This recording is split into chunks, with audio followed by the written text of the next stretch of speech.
คระหทินเห็นความเป็นไปอันแปลกนั้นของเรานิครนอันสกปรกเหม็นสิ้นดีโกรธจัดคิดว่าเราอันเจ้าสิริคุดนี้ให้ฉิบหายป่นปี้มันให้โบยพระผู้เป็นเจ้าของเราทั้งหลายวิ่งหนีตายซ่านกระเซ็นผู้ได้นามว่าเป็นบุญญาเขตวิเศษแล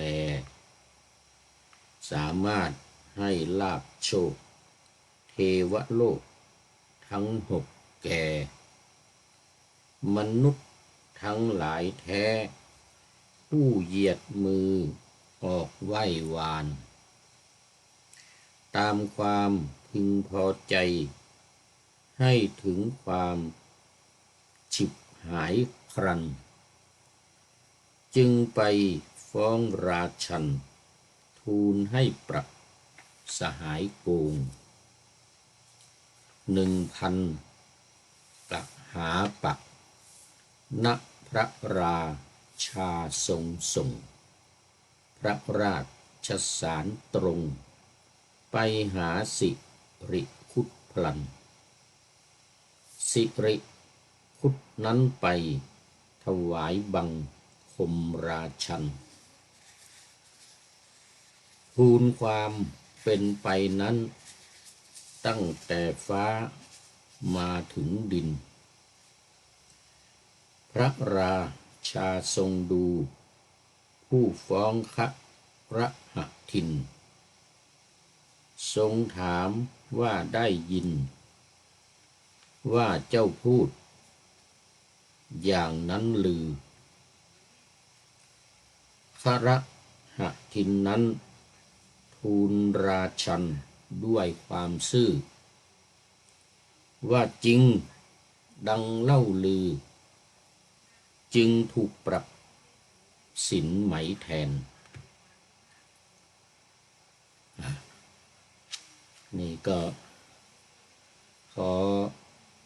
ถวายความนอบน้อมแด่พระรัตนตรัยมีพระพุทธเจ้าเป็นต้นขอถวายความเคารพพระมหาเถระพระเถรานุเถระเจ้าคณะพระสังฆาธิการทั่วโลก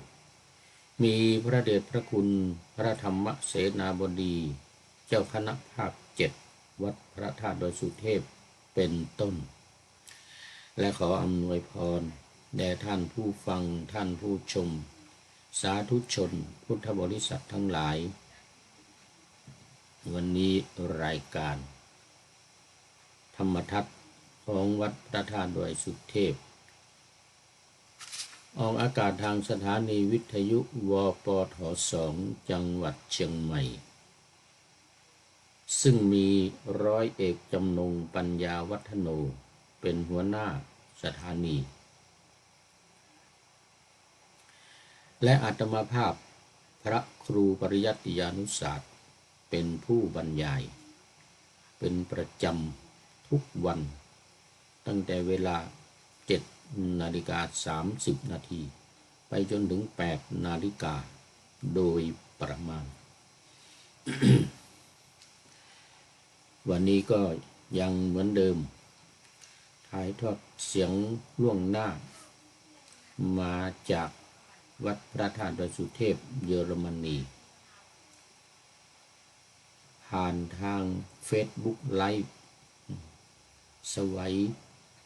เทพบุญไลฟ์ ก็วันนี้ก็ขอถือโอกาสประชาสัมพันธ์เกี่ยวกับงานวันฉลองทำบุญฉลองวัดพระธาตุดอยสุเทพเยอรมนีครบ11 ปี ในวันที่25พฤษภาคมที่จะถึงนี้ก็เหลืออีก 3-4 วัน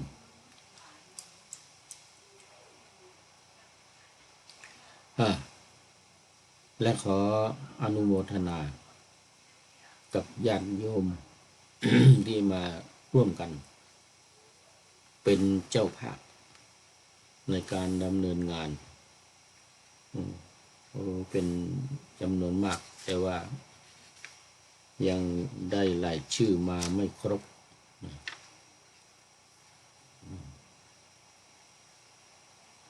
ก็1ร้านโยยศนี่เป็นเจ้าภาพใหญ่บวงสรวงบูชาพระบรมธาตุดอยสุเทพเยอรมันของเรา500 ยูโรก็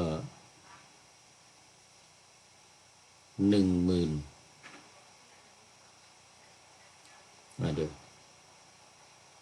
190,000 บาทเดี๋ยวนี้มัน1 ยูโรนี่มัน38โอ้นี่ผิดนะนี่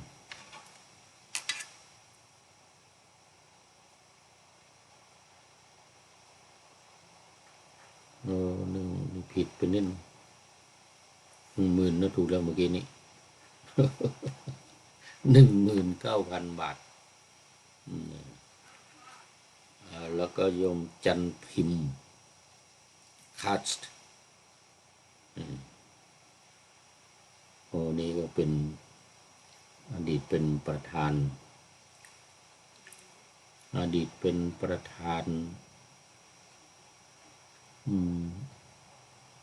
สมาคมวัดพระธาตุดอยสุเทพสมาคมศิษย์วัดพระธาตุดอยสุเทพเป็นประธาน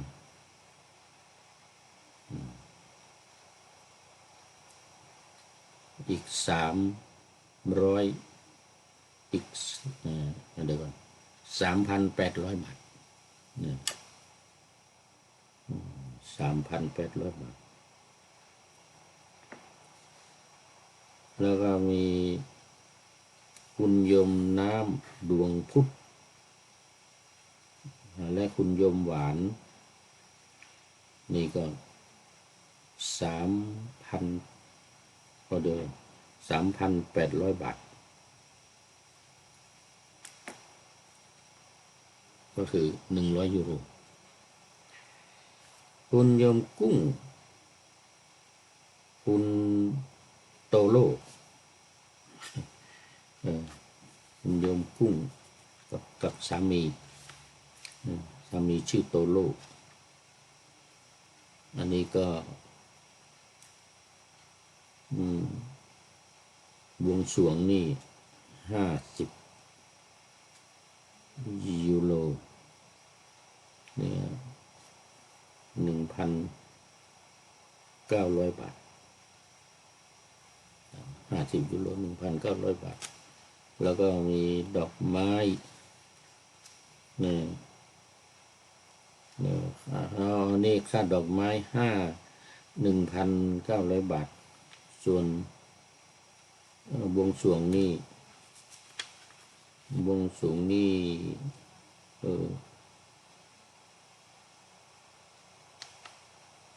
25 ยูโรก็ครึ่งหนึ่ง1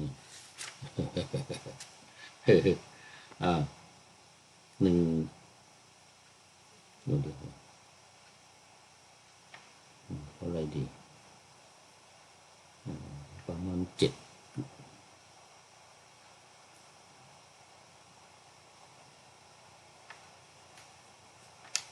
มัน1,000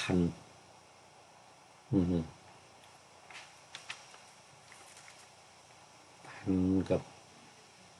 500เดี๋ยวก่อน1,000 กับ 50ต้องขอไปสมองไม่ดีเดี๋ยวนี้สมองไม่ดี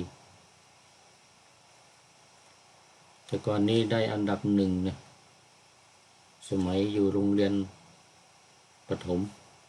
ปีที่4นี่นะโอ้สอบไล่ปลายปีนะสอบผ่านนี่นะโอ้ได้อันดับหนึ่งคณิตศาสตร์คณิตคณิตนี่ได้อันดับหนึ่งแต่เดี๋ยวนี้ไม่ไหวแล้วเท่าชะแลแก่ชราอย่างว่าหูลูตาก็ฟังลงไปสมองก็เสื่อมลงคิดช้าแล้วนี่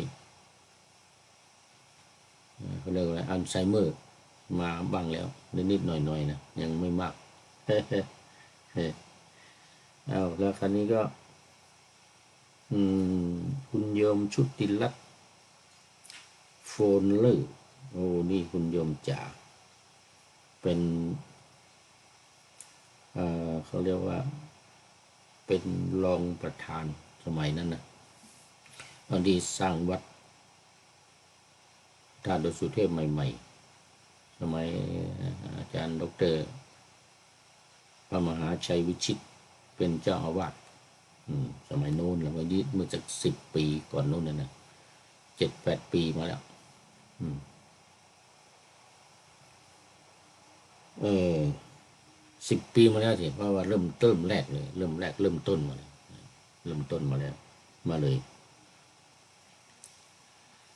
อันนี้ก็20 ยูโรไว้ก่อนแล้วก็ยังมีอย่างอื่นตามมาอีกในภายหลังคุณยมฝนศรีลาอันนี้30 ยูโรบวกกับขนมจีนตีนไก่อีก1 หม้อใหญ่ๆขนมจีนตีนไก่นั่นนะ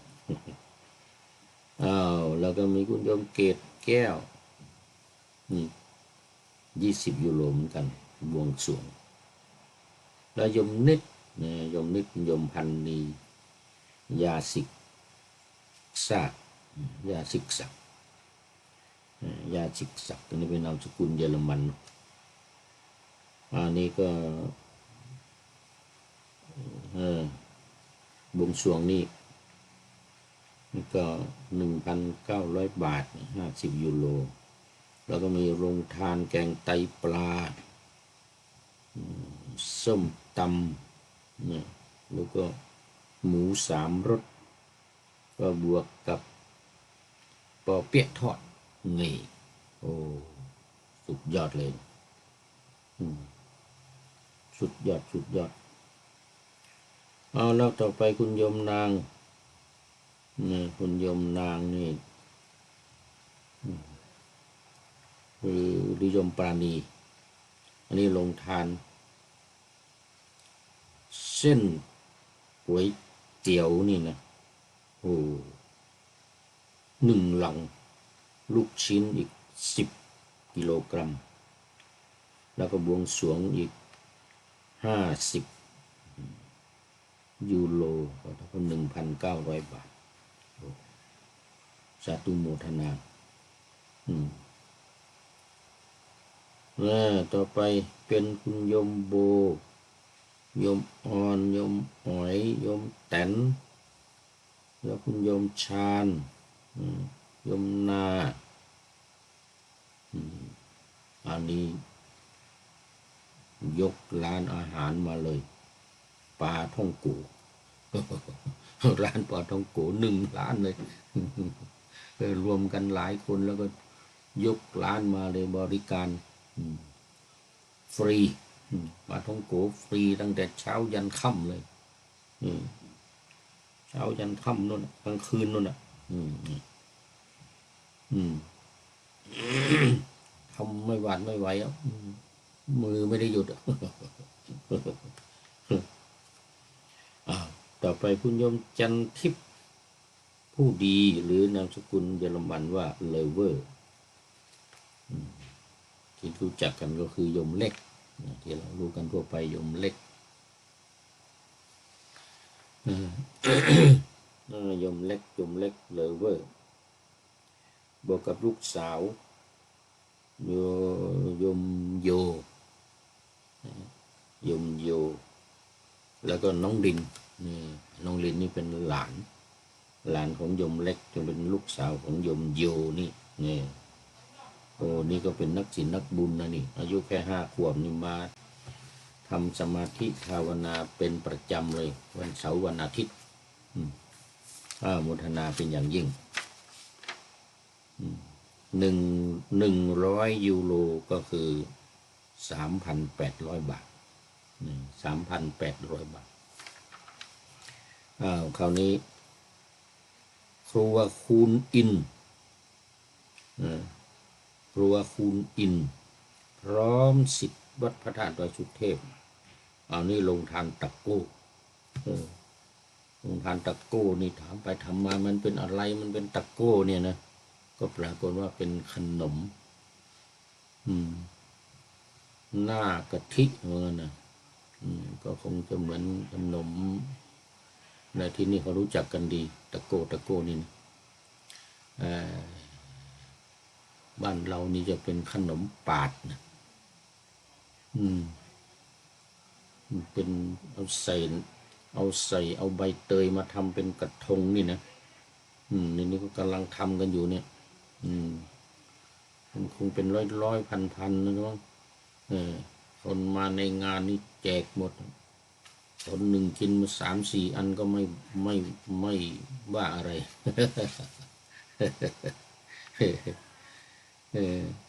เพราะคุณอินนี่ก็ประกอบไปด้วย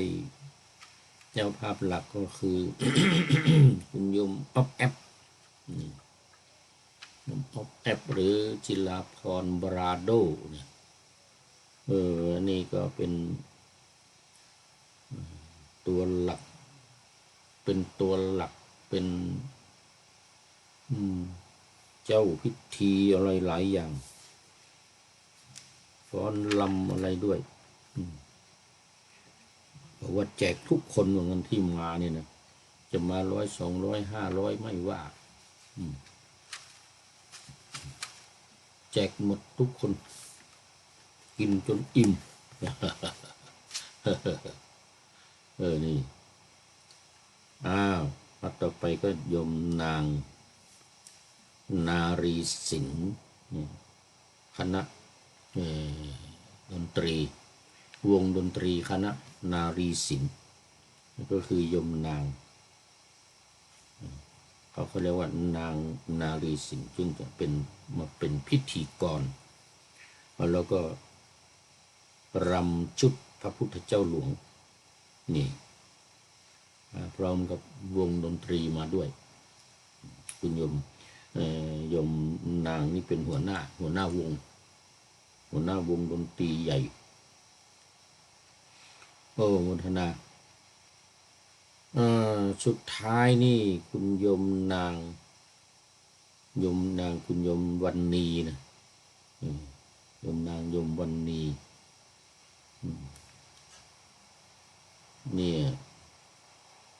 เขาเรียกว่ารำชุดสิทธิ์วัดพระธาตุดอยสุเทพชุดแม่บ้านเห็นว่าจะชูสีแดงเหมือนกันนะ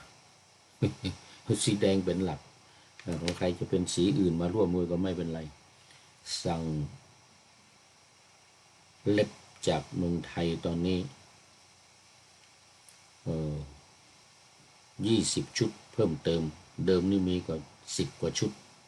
ประมาณ30ว่างั้นนะ30-40 คนนี่นะมันไม่ต่ำกว่า30โอ้โห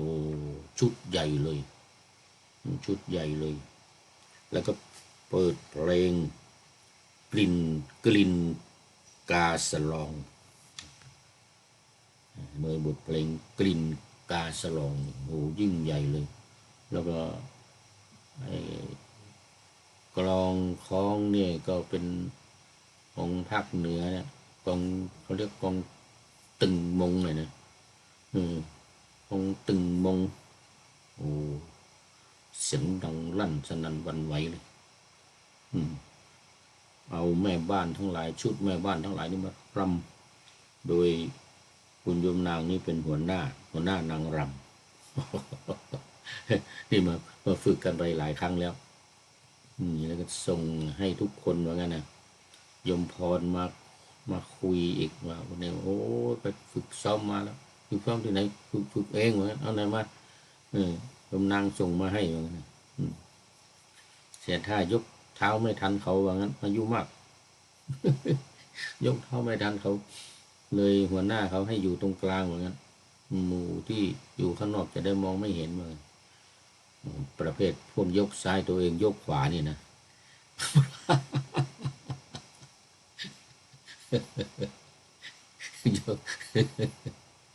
โยมยุบอ่อนพวกยกซ้ายตัวเองยกขวาว่าทำไมโยมพรทำไมงั้นมันไม่จำเหมือนกันนะโอ้โหไม่จำโอ้เท่าชะแลแก่ชราหูหรือตาก็ควางลงไปเห็นดำมิตอกจะว่าดำอีโตลุงหวังเตะว่าเอาไว้แค่นี้ก่อนเรามันยังจะมีอีกมากมายเจ้าภาพนั้นเจ้าภาพนี้มีอีกหลายอย่างมันยังไม่ได้รายละเอียดมามากเราค่อยทยอยว่าไปโมทนาไปบุญกุศลกับทุกท่านที่มีเจตจำนงในการร่วมกันในครั้งนี้ เป็นอย่างยิ่งเอาละตอนนี้ก็มาดูเนื้อหาสาระของรายการวันนี้นี่ก็OAวิหารลายเสียเวลามามากอยู่พอสมควรเพราะว่าวันนี้มันมีโมทนาประชาสัมพันธ์งานการฉลองวัดพระธาตุดอยสุเทพเยอรมนีครบ11 ปีในวันที่25 พฤษภาคมที่จะถึงนี้สาธุสาธุกับทุกท่าน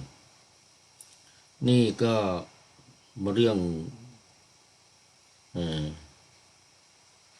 ยังไม่จบก็คือเรื่องครหทินครหทินนี่เป็น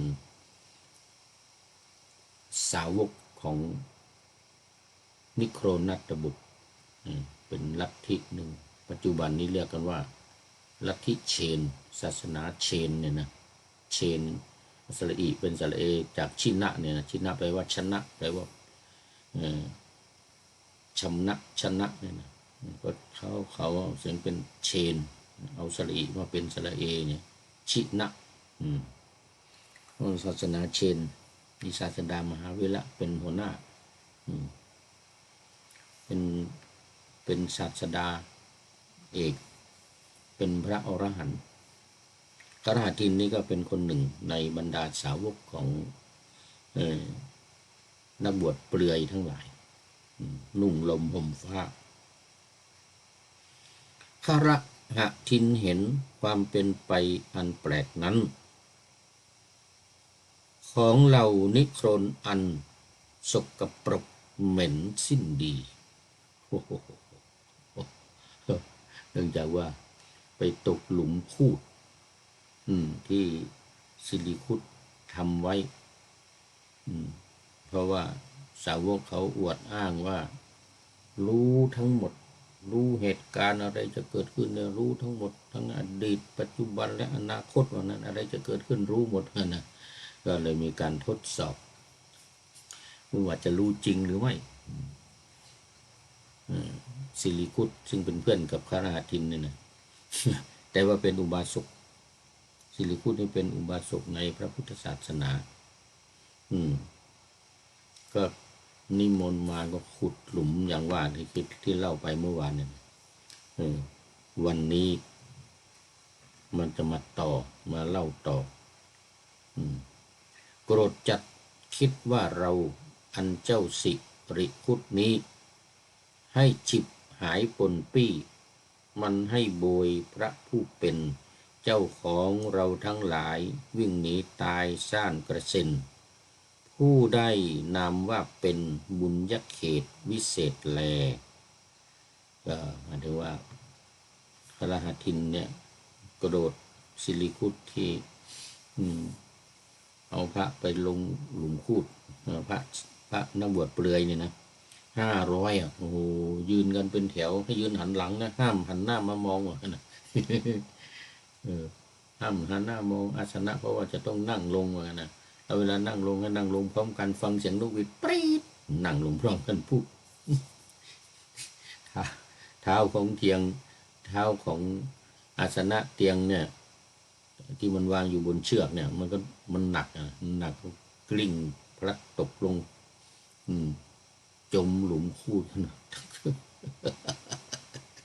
เห็นอาการแปลกคืออาการนี้อย่างนี้อาการแปลกของที่โครนทั้งหลายวิ่งหนีตายมาวะนะโอ้วิ่งขี้จุกตูดเลยอันนี้ก็ไม่จุกตูดอะไม่ใช่จุกตูดธรรมดาเนี่ยขี้จุกเต็มตัวขี้เต็มตัวสามารถให้ลาภโชคเทวโลกทั้ง6แก่มนุษย์ทั้งหลายแท้ผู้เหยียดมือออกไหว้วานว่างั้นนะว่าโบนิโกนี่สามารถให้โลกทั้ง6เทวโลกทั้ง6ก็คือสวรรค์นั่นแหละชั้นดาวดึงส์ชั้นยามาชั้นดุสิตนิมมานรดีปรนิมิตวัสวดีเนี่ยจาตุมชั้นแรกจาตุมสวรรค์6ชั้นเนี่ยโอ้อาจารย์ของเราทั้งหลายนี่สามารถให้ได้เลยว่างั้นนะตามความพึงพอใจให้ถึงความ